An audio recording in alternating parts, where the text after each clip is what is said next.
한 권의 책으로 마음을 연다. 오늘 다산의 지혜로 나를 돌아보는 시간. 다산의 마음 공부. 안녕하세요. 다산의 마음 공부 태양입니다. 우리는 모두 각자의 인생에서 보이지 않는 파도와 싸우며 살아갑니다. 때로는 그 파도가 너무 커서 스스로를 잃어버릴 때도 있지요. 하지만 다산 정약용은 말했습니다. 사람은 고난 속에서 비로소 자신을 완성한다. 오늘은 그 말씀처럼 삶을 구원하는 다산의 7가지 지혜를 함께 따라가 보려 합니다. 천천히 그러나 깊이 있게 시작해 보겠습니다. 마음을 굳게 세우라. 다산은 유배지에서 가장 먼저 자신의 마음을 바로 세우는 일부터 시작했습니다. 마음을 바로 세우는 일이란 자신의 내면을 다스리는 일입니다. 마음이 바르면 만사가 이루어진다. 유배 초 그는 극심한 혼란을 겪었습니다. 억울함, 분노, 원망, 절망, 온갖 감정들이 그를 휘감았습니다. 그러던 어느 날 다산은 자신의 내면을 조용히 관찰했습니다. 내가 지금 왜 화가 나는가? 이 감정이 나를 어디로 이끄는가? 그는 깨달았습니다. 외부 상황은 바꿀 수 없어도 마음의 중심은 스스로 잡을 수 있다는 것을 말입니다. 세상이 무너져도 흔들리지 않는 마음. 그 중심을 세우는 것이 첫 번째 구원이었습니다. 다산의 하루는 이렇게 시작되었습니다. 아침에 눈 뜨면 먼저 마음을 고르고 깊게 호흡하며 스스로에게 묻습니다. 오늘 나는 어떤 태도로 살아야 할까? 특히 다산에게는 감정을 글로 정리하는 습관이 있었습니다. 격한 감정이 일어날 때마다 붓을 들어 적었습니다. 지금 내 마음에 화가 일고 있다. 이 화의 근원은 무엇인가? 글로 적는 순간 마음의 경랑은 잔잔해졌습니다. 때로는 자신을 모함한 사람에 대한 원망이 치밀어 오르기도 했지만 그는 이렇게 썼습니다. 원망은 나를 해치는 독약이다. 상대는 바꿀 수 없어도 내 마음은 바꿀 수 있다. 우리도 하루 수백 번 마음이 흔들립니다. 불안, 초조, 질투, 걱정. 하지만 감정을 바라보고 한 걸음 물러서는 연습으로 마음의 주인이 될 수 있습니다. 아침에 잠깐이라도 자신의 내면을 살펴보는 것. 그 한 걸음이 하루를 달라지게 합니다. 상실 속에서 기회를 발견하라. 다산에게는 진정으로 하고 싶은 학문이 있었습니다. 하지만 관직과 일상에 치여 시간을 낼 수 없었습니다. 유배지에는 시간이 있었습니다. 오롯이 자신에게 집중할 수 있는 시간이었습니다. 벼슬을 잃고 보니 비로소 학문을 할 시간을 얻었다고 그는 적었습니다. 다산은 강진에서 제자들을 가르치기 시작했습니다. 가난한 농민의 자식들, 배움의 기회가 없던 아이들이 그의 문화로 모였습니다. 윤종심, 이항래, 황상. 이들은 훗날 훌륭한 학자가 되었습니다. 다산은 제자들을 가르치며 관직에 있을 때는 느낄 수 없었던 보람을 발견했습니다. 내가 권력의 자리에 있었다면 이 아이들을 만날 수 있었을까? 유배는 다산에게 또 다른 선물이었습니다. 그는 백성들의 삶을 직접 목격했습니다. 가난한 농민이 어떻게 착취당하는지, 부패한 관리가 어떻게 백성을 괴롭히는지 보았습니다. 이 경험이 없었다면 목민심서 같은 위대한 저작은 탄생하지 못했을 것입니다. 다산은 깨달았습니다. 이름은 끝이 아니라 새로운 시작이라는 것을. 인생의 진짜 가치는 가진 것이 아니라 잃은 후에 발견된다는 것을 말입니다. 둘째 아들 정학유에게 보낸 편지에서 그는 이렇게 썼습니다. 유배는 재앙처럼 보이지만 실은 하늘이 주신 축복이다. 이곳에서 나는 진정한 학문이 무엇인지 깨달았고 진정한 삶이 무엇인지 배우고 있다. 우리도 살면서 많은 것을 잃습니다. 사람, 기회, 건강, 꿈. 하지만 그 상실 속에서 우리는 더 깊은 무언가를 발견할 수 있습니다. 직장을 잃은 사람은 또 다른 문을 발견하고 관계가 끝난 사람은 자신의 마음을 다시 껴안습니다. 직장을 잃은 사람은 또 다른 문을 발견하고 관계가 끝난 사람은 자신의 마음을 다시 껴안습니다. 잃었다고 생각한 순간 한 걸음 물러서 묻습니다. 이 상실이 내게 무엇을 가르치려 하는가? 이제 무엇을 얻을 수 있는가라고 말입니다. 작은 일에 성심을 다하라. 다사는 목민관들에게 이렇게 가르쳤습니다. 작은 일에 정성을 다하면 큰 일을 이룰 수 있다. 강진 유배지에서 다산에게는 매일 해야 할 작은 일들이 있었습니다. 새벽에 일어나 세수하고 방을 정돈하고 차를 끓이고 책상을 정리하는 일까지. 어떤 이들은 물었습니다. 대학자께서 그런 하찮은 일을 직접 하십니까? 하지만 다사는 말했습니다. 하찮은 일은 없다. 모든 일에는 의미가 있다. 그는 매일 아침 같은 순서로 같은 일을 했습니다. 차를 끓일 때도 정성껏, 책상을 정리할 때도 세심하게. 세상 사람들은 큰 일만 바라보며 작은 일을 소홀히 합니다. 그러나 큰 일은 언제나 작은 일들의 축적 위에서만 가능합니다. 다산에게는 특별한 습관이 있었습니다. 매일 저녁 그날 쓴 글의 분량을 기록하는 일이었습니다. 오늘은 1200자를 썼다. 작은 성취를 기록하고 확인하는 것. 이것이 큰 성취로 가는 계단이었습니다. 어느 날 제자가 물었습니다. 선생님, 어떻게 그렇게 많은 책을 쓰셨습니까? 다사는 빙그레 웃으며 대답했습니다. 많은 책을 쓰려고 한 것이 아니다. 그저 매일 조금씩 썼을 뿐이다. 오늘 한 장, 내일 한 장이 쌓여 한 권이 되고 여러 권이 되었다. 그는 작은 일을 하찮게 여기지 않았습니다. 작은 일에서 마음을 배우고 성실함을 몸에 새겼습니다. 작은 일에 성실한 사람만이 큰 일에서도 성실할 수 있다고 믿었습니다.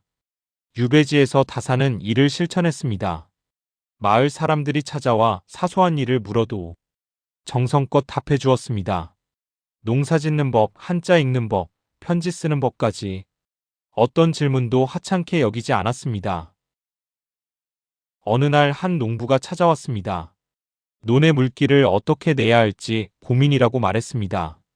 다사는 직접 논으로 가서 지형을 살피고 물길 내는 법을 알려주었습니다. 농부는 감격했습니다. 대학자께서 이런 사소한 일까지 신경 쓰시다니. 다사는 고개를 저었습니다. 하찮은 일이 아니다. 당신의 생계가 걸린 일이다. 작은 일에 정성을 다하는 것. 그것이 사람의 도리입니다. 우리는 종종 눈앞의 작은 일들을 무시합니다. 지루하고 의미 없어 보이니까요. 그러나 바로 그 지루한 일상이 우리 삶의 실체입니다. 설거지, 청소, 정리정돈. 작은 일들을 성실히 하는 사람만이 큰 일도 성실히 해낼 수 있습니다. 오늘 해야 할 작은 일 하나를 성실히 해내는 것. 그것이 내일의 큰 성취로 가는 유일한 길입니다. 고통을 견디는 힘을 길러라. 다사는 이렇게 적었습니다. 고난을 겪은 후에야 덕을 이룰 수 있다. 유배지에 처음 도착했을 때 그곳은 상상보다 훨씬 더 혹독했습니다. 좁고 낡은 초가집, 추위를 막지 못하는 얇은 벽, 먹을 것도 부족하고 책 한 권 구하기도 어려운 곳. 다사는 밤마다 추위에 떨며 잠을 이루지 못했습니다. 등은 시리고 손발은 얼어붙었습니다. 육체적 고통이 극심했습니다. 하지만 더 힘든 것은 정신적 고독이었습니다. 가족과 떨어져 홀로 있는 외로움. 언제 끝날지 모르는 불안. 어느 추운 겨울밤 다사는 중얼거렸습니다. 이 고통이 나를 무너뜨리려 하는가? 아니면 단련시키려 하는가? 그 순간 다사는 선택했습니다. 고통을 원망하지 않고 그 속에서 배우기로.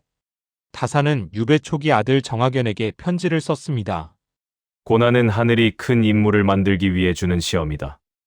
맹자께서 말씀하시길 큰 일을 맡기려면 반드시 먼저 마음을 괴롭히고 몸을 수고롭게 한다 하였다. 다사는 이 말씀을 자신의 처지에 적용했습니다.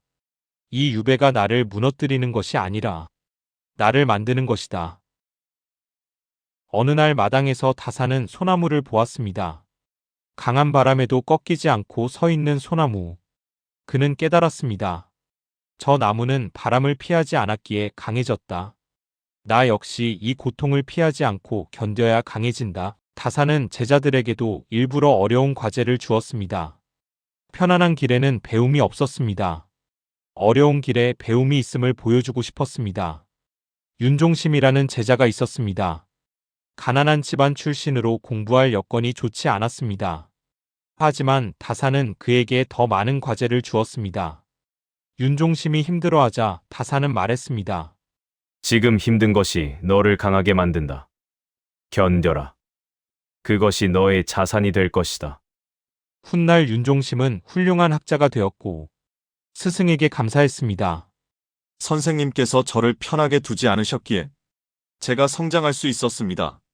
추운 날 조금 더 걷기, 힘든 일 앞에서 도망치지 않기. 이 작은 선택들이 모여 고통을 견디는 근육을 만듭니다. 인생은 누구에게나 시련을 줍니다. 그것은 선택이 아니지만 그 시련 속에서 어떻게 성장할지는 우리의 선택입니다.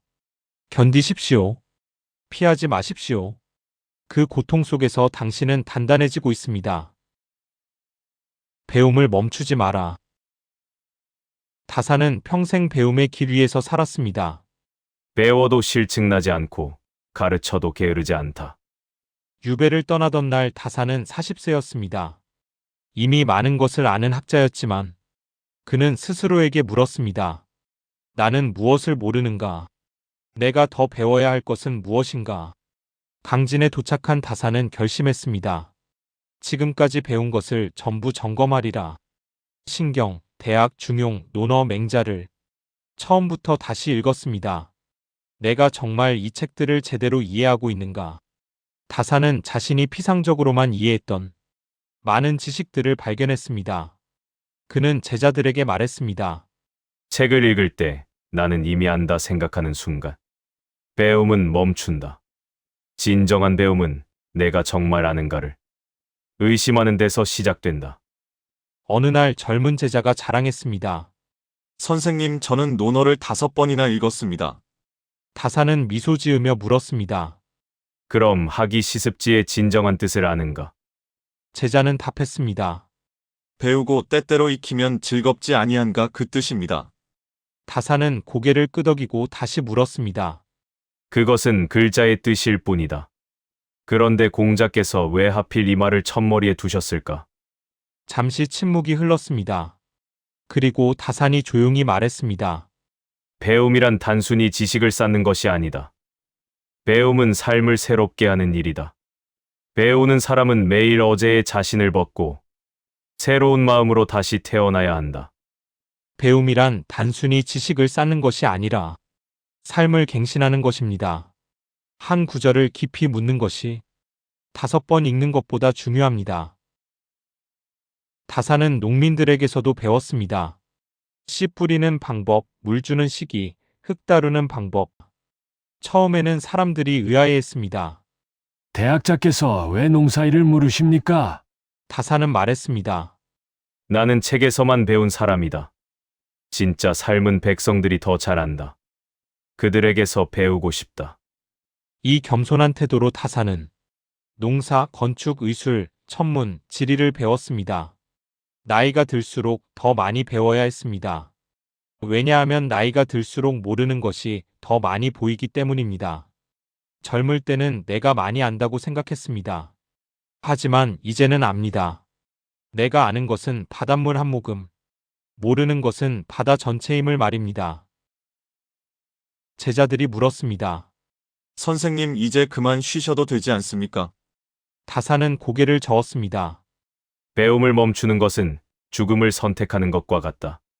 내가 숨 쉬는 한 나는 배울 것이다. 오늘 우리는 어제보다 나은 사람이 되기 위해 무엇을 배우고 있습니까? 책 한 권, 새로운 기술 하나, 다른 사람의 이야기 하나. 중요한 것은 배움을 멈추지 않는 것입니다. 배움이 멈추는 순간, 삶도 멈춥니다. 남을 돕는 것이 곧 나를 돕는 것이다. 다사는 유배지에서도 주변 사람들을 도왔습니다. 그는 깨달았습니다. 덕은 외롭지 않으니 반드시 이웃이 있다. 유배 초기 다사는 극심한 고독에 시달렸습니다. 가족과 떨어져 낯선 땅에서 홀로 지내는 외로움. 견디기 힘들었습니다. 어느 날 밤 다사는 문득 깨달았습니다. 내가 나 자신에게만 집중하고 있구나. 그래서 더 외롭고 괴로운 것이구나. 다음 날부터 다사는 마을 사람들에게 관심을 기울이기 시작했습니다. 마을을 돌아다니며 사람들의 어려움을 들었습니다. 한 농부가 다리가 불편해 농사일이 힘들다고 했습니다. 다사는 의서를 뒤져 침과 뜸으로 치료하는 법을 알려주었습니다. 또 다른 농부는 논의 물길이 제대로 안 나 걱정한다고 했습니다. 다사는 직접 현장에 가서 지형을 살피고 수리 계획을 세워주었습니다. 신기한 일이 일어났습니다. 다른 사람을 돕는 일에 집중하자 다산 자신의 고독과 괴로움이 점점 작아지기 시작한 것입니다. 강진의 다산 초당 앞에는 작은 다리가 있었습니다. 다산이 직접 설계하고 마을 사람들과 함께 만든 것입니다. 마을 사람들이 물었습니다. 선생님, 유배 오신 분께서 왜 우리를 도와주십니까? 다산은 빙그레 웃으며 대답했습니다. 내가 너희를 돕는 것이 아니다. 너희가 나를 돕고 있는 것이다. 함께 일하며 나는 외롭지 않고 삶의 의미를 되찾고 있다. 그는 깨달았습니다. 남을 돕는 것이 곧 자신을 구원하는 길이라는 것을. 타인에게 베푼 선행은 결국 자신에게 돌아와 마음의 평화가 된다는 것을 말입니다. 다산의 제자 중 황상이라는 청년이 있었습니다. 가난한 집안 출신으로 공부할 형편이 안 되어 늘 괴로워했습니다. 다산은 그에게 말했습니다. 내가 배운 것을 마을의 어린아이들에게 가르쳐 보는 것이 어떻겠느냐? 황상은 망설였습니다. 저도 배울 것이 많은데 어떻게 남을 가르칩니까? 다산은 말했습니다. 가르치는 것이 곧 배우는 것이다. 한번 해보아라. 황상은 마을 아이들에게 글을 가르치기 시작했습니다. 그러자 놀라운 일이 일어났습니다. 가르치면서 황상 자신이 더 많이 배우게 된 것입니다. 또한 아이들이 자신을 따르고 존경하는 모습을 보며 황상은 자신이 쓸모없는 사람이 아니라는 것을 깨달았습니다. 몇 달 후 황상은 다산에게 말했습니다. 선생님, 남을 가르치면서 제 자신이 구원받았습니다. 저는 늘 제 가난과 무능함만 생각하며 괴로워했습니다. 하지만 누군가를 돕는 일을 하면서 제 삶에도 의미가 있다는 것을 알았습니다. 고통 속에 있을 때 우리는 자신에게만 집중하기 쉽습니다. 하지만 시선을 밖으로 돌려 누군가를 도울 때 우리 자신도 치유됩니다. 작은 친절 하나, 따뜻한 말 한마디, 도움의 손길 하나. 그것이 우리 자신을 가장 확실하게 구원하는 방법입니다. 외로움과 고통에서 벗어나고 싶다면 먼저 다른 사람에게 손을 내미십시오. 그 손길이 결국 당신을 구원할 것입니다. 삶을 관찰하고 성찰하라. 다사는 매일 자신의 마음과 행동을 돌아보는 시간을 가졌습니다. 그 마음을 살피고 성찰하여 날로 새롭게 하라. 유배지에서 다사는 저녁마다 의식을 가졌습니다. 하루를 마무리하기 전 조용히 앉아 그날을 돌아보는 것.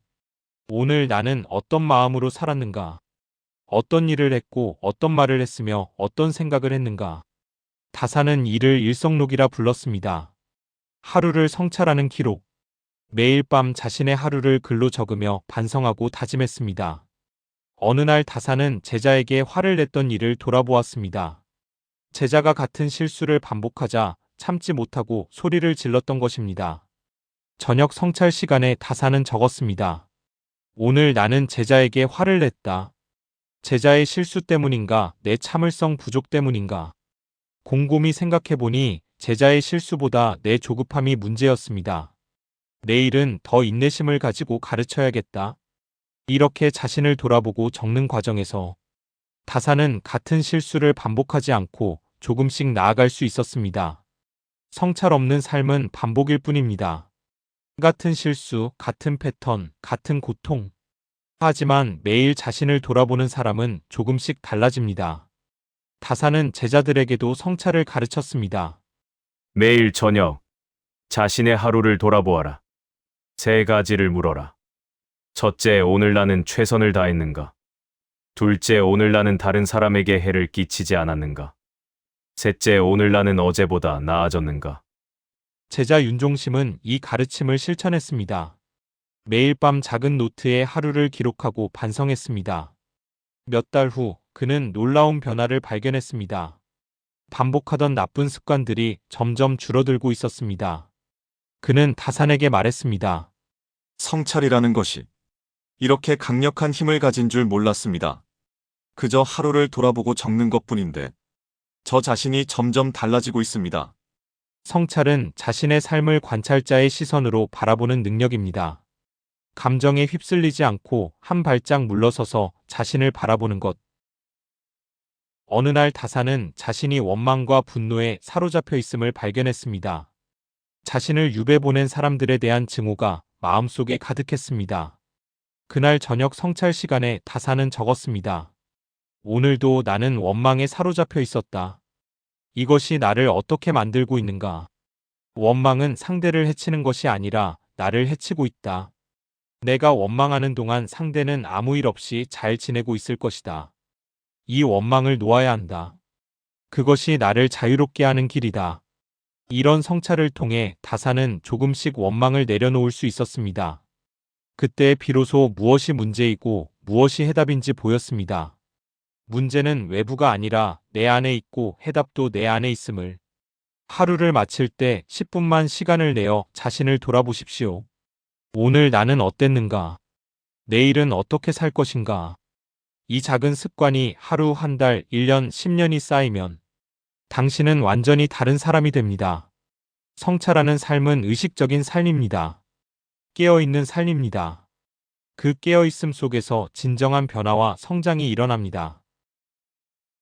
고난 속에 길이 있고 마음 속에 빛이 있다. 유배를 마치고 돌아오는 길. 다산은 시간을 되돌아보았습니다. 추위와 굶주림, 외로움 속에서 그는 지혜를 발견했습니다. 긴 시간 동안 그는 힘들었습니다. 하지만 그 고난이 그를 만들어냈습니다. 삶의 구원은 멀리 있지 않습니다. 마음을 바로 세우는 것에서 시작됩니다. 작은 일에 성심을 다하고 고통을 견디며 배우며 남을 돕고 자신을 돌아보는 것. 이 7가지 지혜가 길이 됩니다. 고난은 당신을 무너뜨리려는 것이 아닙니다. 단련시키려는 것입니다. 지금 필요한 것은 고난에서 벗어남이 아닙니다. 그 속에서 배울 것을 찾는 것입니다. 마음을 바르게 하십시오. 작은 일에 최선을 다하십시오. 매일 배우고 남을 돕고 자신을 돌아보십시오. 외부 조건이 우리를 규정하지 않습니다. 마음이 우리를 만듭니다. 누가 나를 가둘 수 있어도 내 마음까지는 가둘 수 없습니다. 마음을 바로 세우면 어디에 있든 자유롭습니다. 가장 힘든 순간에도 기쁨을 발견하고 아무것도 없는 곳에서도 모든 것을 얻습니다. 오늘 하루 작은 실천을 시작하십시오. 배우고 돕고 성찰하십시오. 그 7가지 지혜가 당신을 구원할 것입니다. 고난 속에 길이 있고 마음 속에 빛이 있습니다. 그 길을 걸으십시오. 그 빛을 따라가십시오. 오늘 지금 이 순간부터 당신의 구원이 시작됩니다. 오늘의 필사. 고난을 겪은 뒤에야 덕이 이루어진다. 고통은 나를 무너뜨리기 위해 오지 않는다. 나를 단단하게 만들기 위해 온다. 지금의 시련이 내 덕을 빚고 있다.